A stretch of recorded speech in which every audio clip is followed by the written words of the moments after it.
اعوذ باللہ من الشیطان الرجیم۔ پناہ مانگتا ہوں میں اللہ کی شیطان مردود سے۔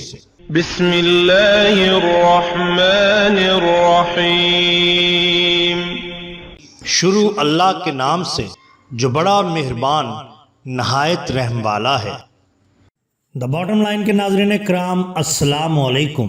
محترم ناظرین، ہم اپنی آج کی ویڈیو میں حضور بابا فرید الدین مسعود گنج شکر رحمۃ اللہ علیہ اور شرفا موچی کا قصہ آپ کے سامنے پیش کریں گے، جو یقیناً آپ کے لیے دلچسپی کا باعث ہوگا، لیکن آپ کے اصرار پر ضلع پاک پتن شریف کی مختصر تاریخ آپ کے سامنے بھی پیش کی جاتی ہے۔ ناظرین کرام، اجودن یا پاک پٹن شریف یہ ایک قدیم قصبہ مغربی پاکستان کے ضلع منٹگمری، جسے آج ساہیوال کہتے ہیں، وہاں موجود تھا اور ملتان سے لاہور اور ملتان سے دہلی جاتے ہوئے راستے میں آتا تھا۔ کہا جاتا ہے کہ راجہ رام چندر کے آباء و اجداد، جن کی اجودھیا میں حکومت تھی، انہی کے ایک بھائی کا دارالحکومت اجودن تھا، اور یہ بھی روایت ہے کہ کورو اور پانڈو کی لڑائی، جو کہ مہا بھارت کے نام سے جانی جاتی ہے، اس وقت اس شہر کا نام دھارا نگری تھا۔ یہ بھی روایت میں آتا ہے کہ اس کا قدیم نام گڑھوا ہے۔ کسی زمانہ میں یہ چالوکیا خاندان کے راجاؤں کی راجدھانی بھی رہا ہے۔ اس وقت اس کا نام انہیل پٹن یا انہیل واڑہ تھا۔ شہنشاہ اکبر کے حکم سے اس کا نام پاک پتن رکھ دیا گیا، جبکہ انگریزوں میں اسی شہر کا نام پاک پٹن رکھ دیا گیا۔ جلال الدین محمد اکبر کے زمانہ میں پاک پٹن کو پٹن بابا فرید بھی کہا گیا ہے۔ قدیم زمانہ میں دریائے ساتلج اس شہر کے قریب بہتا تھا اور ملتان سے دہلی جانے والے مسافر دریا کو اسی جگہ سے عبور کرتے تھے۔ دریا کا یہ پتن بہت مشہور تھا۔ یہ پرانا تاریخی شہر ہے۔ کتاب واقعات دارالحکومت میں کچھ اس طرح سے لکھا ہے: سلطان محمد غوری گجرات پر جب حملہ آور ہوا تو اس نے اسی پاک پٹن، جس کو انیل واڑہ کے نام سے یاد کیا جاتا تھا، اس کے راجہ سے شکست کھائی۔ انیل واڑہ کا نام انیل پتن بھی ہے، اور اب تو صرف پٹن ہی کہتے ہیں۔ چالوکیا خاندان کی راجدھانی تھا۔ پٹن کا قدیم نام اجودن تھا۔ بابا فرید کی خانقاہ کے سبب اس کو اکبر بادشاہ کے حکم سے پاک پٹن کہا جانے لگا۔ اسی طرح ملا محمد قاسم فرشتہ اپنی کتاب میں اس تاریخی شہر کو پٹن بابا فرید کہتے ہیں۔ آئین اکبری میں اس شہر کا نام صرف پٹن لکھا ہوا ہے۔ حضرت بابا صاحب ہانسی سے روانہ ہو کر اجودن پہنچے۔ اس وقت شہر میں ہندوؤں کی اکثریت تھی اور عام طور پر باشندے مسلمان ہوں یا ہندو درشت خو تھے، سخت دل تھے، ظاہر پرست تھے، جوگیوں کے معتقد اور درویشوں کے منکر تھے۔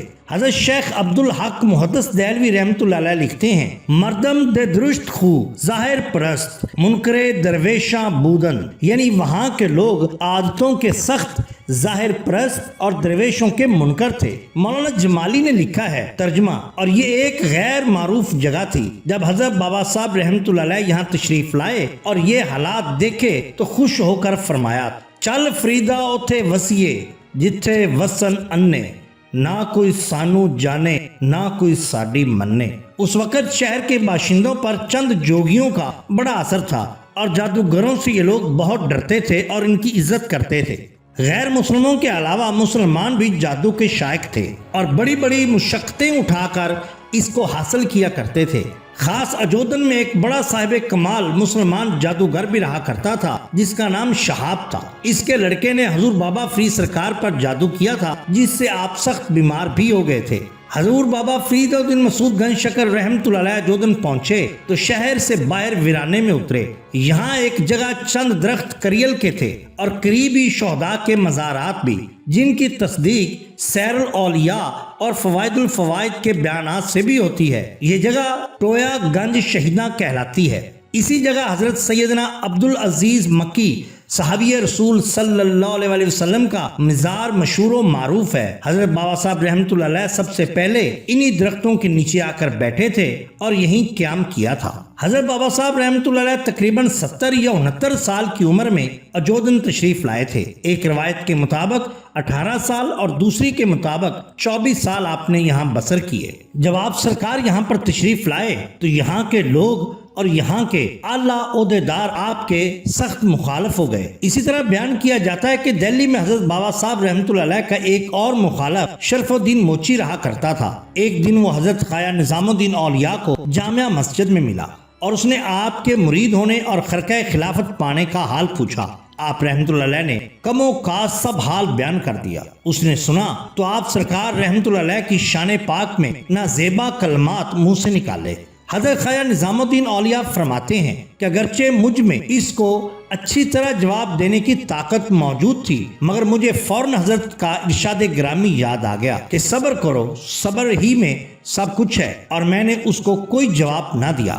خیر، جب حضرت خواجہ نظام الدین اولیاء رحمۃ اللہ علیہ اجودن یعنی پاک پتن میں تشریف لائے تو حضرت کی خدمت میں حاضر ہوئے۔ آپ سرکار نے پوچھا کہ سفر کیسا رہا، تو حضرت خواجہ نظام الدین اولیاء نے تمام حال بیان کر دیا اور ساتھ ہی شرف الدین موچی کا سارا ماجرا بھی آپ کو سنا دیا۔ حضرت پر یہ واقعہ سن کر گویا گریہ طاری ہو گیا، اور اسی حالت میں حضرت نے میرے برداشت کرنے کی ہمت کو داد دی اور پھر فرمایا، یہ تو کیا کہہ رہا ہے، شرف الدین تو مر گیا ہے، اب اس کا ذکر کیا کرنا۔ میں حیران ہوا کہ جناب وہ تو زندہ تھا، لیکن جب میں کچھ عرصہ کے بعد واپس دہلی گیا تو وہیں مجھے معلوم ہوا جس دن حضور بابا فرید رحمۃ اللہ علیہ نے فرمایا تھا کہ شرف الدین تو مر گیا ہے، اسی دن حقیقت میں شرف الدین موچی کو بھی موت نے جکڑ لیا۔ تب مجھے معلوم ہوا کہ اولیاء کے گستاخ کا حال کیا ہوتا ہے، لیکن ان کی کمال برداشت قابل داد تھی، کیونکہ یہی تو شان ہوتی ہے اولیاء اللہ کی۔ ناظرین کرام، اگر آپ کو ہماری یہ ویڈیو پسند آئی ہو تو لائک کیجئے، سبسکرائب کیجئے ہمارے چینل دا باٹم لائن کو، تاکہ ہم آپ کے لیے اور بھی بہترین ویڈیوز لا سکیں۔